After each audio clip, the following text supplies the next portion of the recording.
Here's what you missed on Phathead and Cande in the morning. Weekdays 6 to 10 a.m. on My Country 96.1.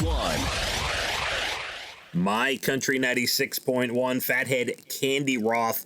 Yesterday was gorgeous. Gorgeous. Yeah, yesterday was another beautiful day. Breezy, beautiful. Oh, I loved it. Might be a barbecue weekend. I may have to pick up some T-bones, Cande. Oh, I thought you were going to say I might have to pick up Barbecue Tom. I'm gonna pick up Barbecue Tom, throw him over my shoulder. Cande, I'd be in the hospital forever if I tried I don't think, if I tried to pick up Barbie. Oh, but he shocked me the other day because I saw him at I stopped to pick something up at a local store, and guess who was in the store? Barbecue Tom, kid. Ah. Yeah, he shocked me. He tapped me from behind, and it was just fun. I'm like, that is funny. He embarrassed me. I was like, oh my God, oh, Barbecue Tom, am I blushing? Okay.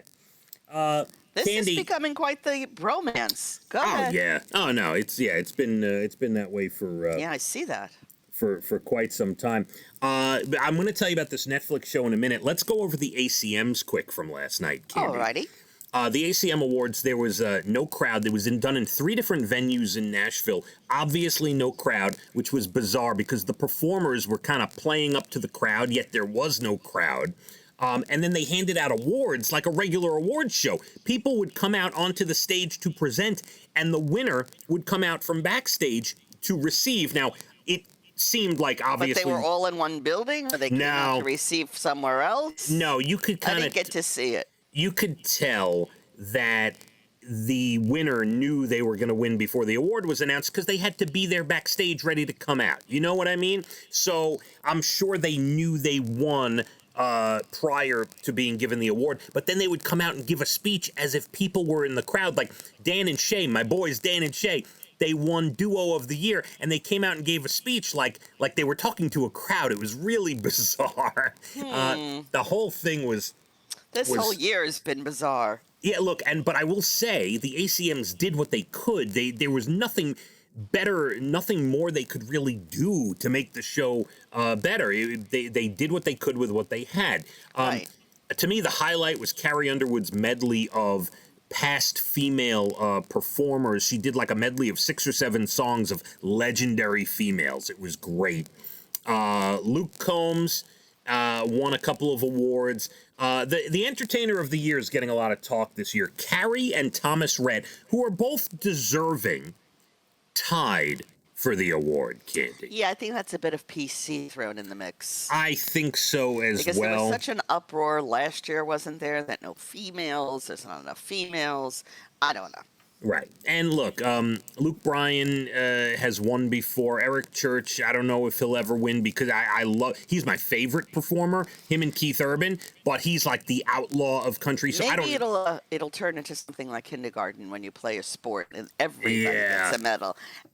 One. You get one. Thank you for participating. Maybe. And Luke Combs will win 1 or 2 or 3 or 4 eventually.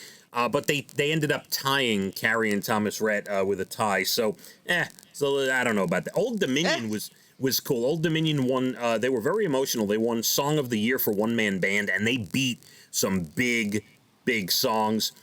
Blake Shelton for Single of the Year for God's Country, which was a great song. And, it was good. Maren Morris won Female of the Year. And, it was... With what they had to work with, they did the best they could, I would say. Good, yeah. I mean, it's tough. Yeah. I want to tell you about this show on Netflix, okay? You got to watch it.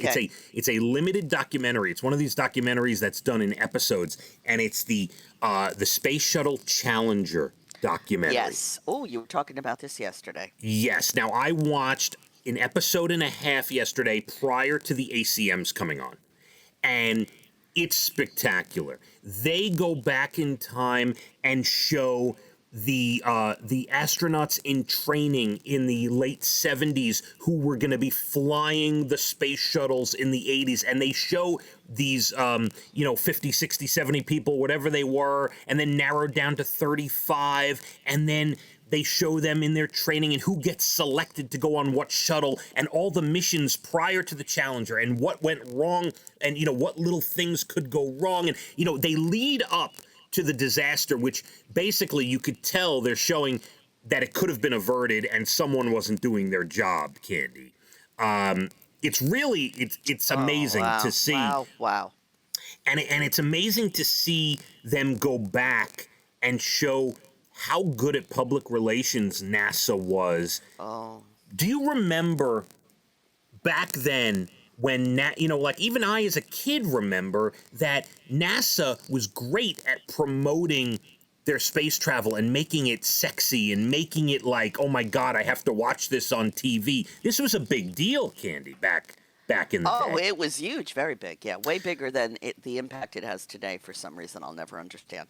Yeah, and they and they just delve into all of it, why they selected a teacher and who was the first African American, and they go into his story and they go all the different stuff. And I haven't gotten up to the part yet, obviously, of who went wrong and what went wrong, but it's a really well done documentary. You should watch Challenger on Netflix. Okay, could you do that for me? Okay. Are they paying you? Just say yes or no. We'll let it go. No, they are not. They are not. Okay. Netflix is not paying me. Although I want to consider it. I would welcome a stipend. I would. Yeah, I understand. Let's check the roads. Entertainment less than 20 minutes out. My Country 96.1. Phathead and Cande in the morning. Weekdays 6 to 10 a.m. on My Country 96.1.